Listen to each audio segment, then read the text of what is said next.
The Legend of the Dipper.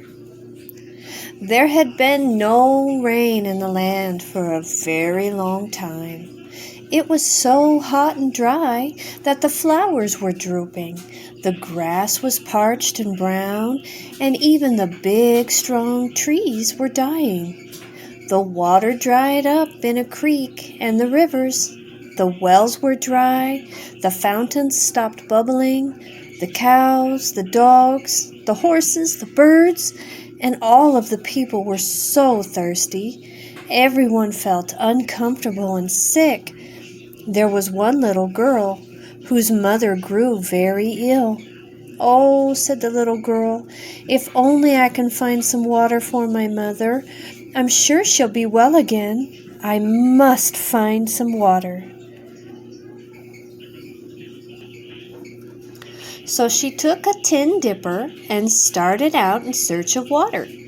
By and by, she found a tiny little spring way up on the mountainside.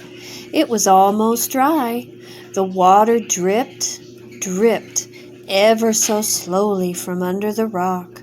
The little girl held her dipper carefully and caught the drops. She waited and waited a long time until the dipper was full of water.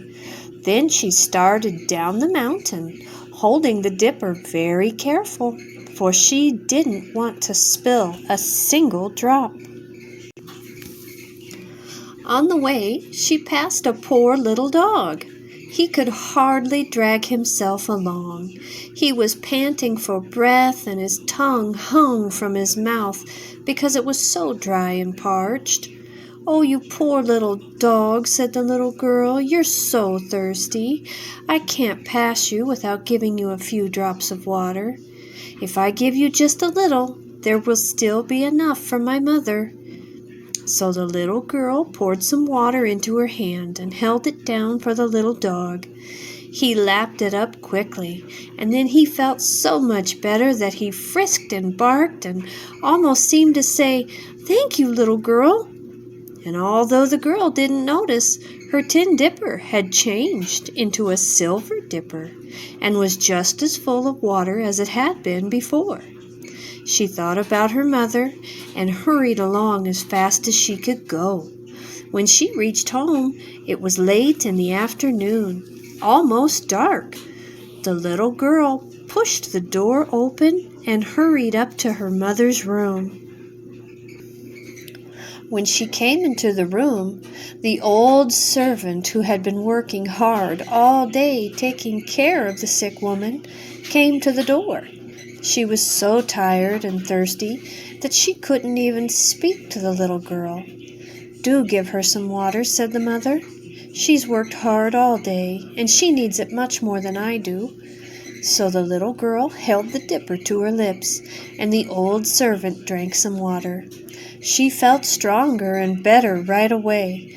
The little girl didn't notice that the dipper had changed into a gold and was just as full of water as before. Then she held the dipper to her mother's lips, and her mother drank and drank. Oh, she felt so much better. When she had finished, there was still some water left in the dipper. The little girl was just raising it to her lips when there came a knock at the door. The servant opened it, and there stood a stranger. He was very pale and all covered with dust from traveling. "I'm so thirsty," he said. "Won't you please give me a little water?" The little girl said, "Yes, I will. I'm sure you need it more than I do. Drink it all." The stranger smiled and took the dipper in his hand, and as he took it, it changed into a dipper of pure, bright diamond. He turned it upside down, and all the water spilled out and sank into the ground. And where it spilled, a fountain bubbled up.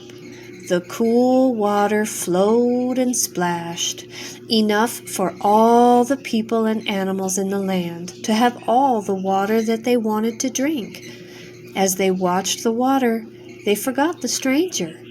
But presently, When they looked, he was gone. They thought they could see him just vanishing in the sky. And there in the sky, clear and high, shone the Diamond Dipper. It shines up there yet, and its bright glow reminds people of the little girl who was so kind and unselfish.